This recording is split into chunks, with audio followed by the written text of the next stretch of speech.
অভাগা যেদিকে যায় সাগর শুকিয়ে যায়। এই প্রবাদটি ব্রাজিলিয়ান তারকা নেইমারের ক্ষেত্রে পুরোপুরি মিলে যায়। কেননা কেরিয়ারের যতটুকু সম্ভাবনা নিয়ে ফুটবলে পা রেখেছিল নেইমার, সেই প্রতিভার কতটুকুই বা বাস্তবে রূপান্তর করতে পেরেছে নেইমার। প্রতিবারই শুধু ইনজুরির কাছে হেরে যায় তার পথ চলা। তবুও কেরিয়ারের এত ইনজুরির পরও তার ঝুলিতে রয়েছে এমন কিছু প্রাপ্তি যা নেই আর কোনো ফুটবলারের। দেখে নেওয়া যাক নেইমারের এমন 5টি অর্জন। প্রথমটি হলো, একটি অলিম্পিক গোল্ড মেডেলের স্বপ্ন পুষে রেখেছিল ব্রাজিল বহুকাল থেকেই, তবে কোনোভাবেই ব্রাজিলের সেই স্বপ্ন পূরণ হচ্ছিল না। অবশেষে 2016 সালে নেইমার হয়ে আসেন ব্রাজিলের সেই স্বপ্ন সারথি। ব্রাজিলের ঝুলিতে উঠিয়ে দেন সেই অধারা অলিম্পিক গোল্ড মেডেল। তাছাড়া 2013 সালে কনফেডারেশন কাপ ফাইনালে স্পেনকে হারিয়ে শিরোপা উঁচিয়ে ধরেন নেইমার, যে ফাইনালে একটি গোলও করেছিলেন নেইমার।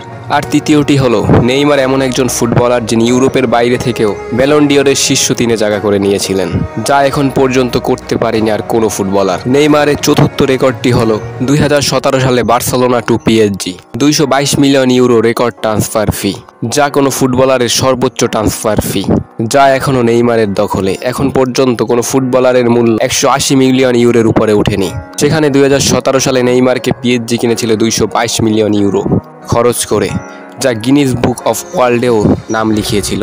আর নেইমারের পঞ্চম রেকর্ডটি হলো, ক্যারিয়ার এত ইনজুরি নিয়েও ব্রাজিলের সর্বোচ্চ গোলদাতা ওই নেইমারই। ভাবা যায়, 79 গোল করে ব্রাজিলের সর্বোচ্চ গোলদাতা এখন নেইমার। তবে এত ইনজুরি না থাকলে সংখ্যাটা আরও বেশি হতে পারত।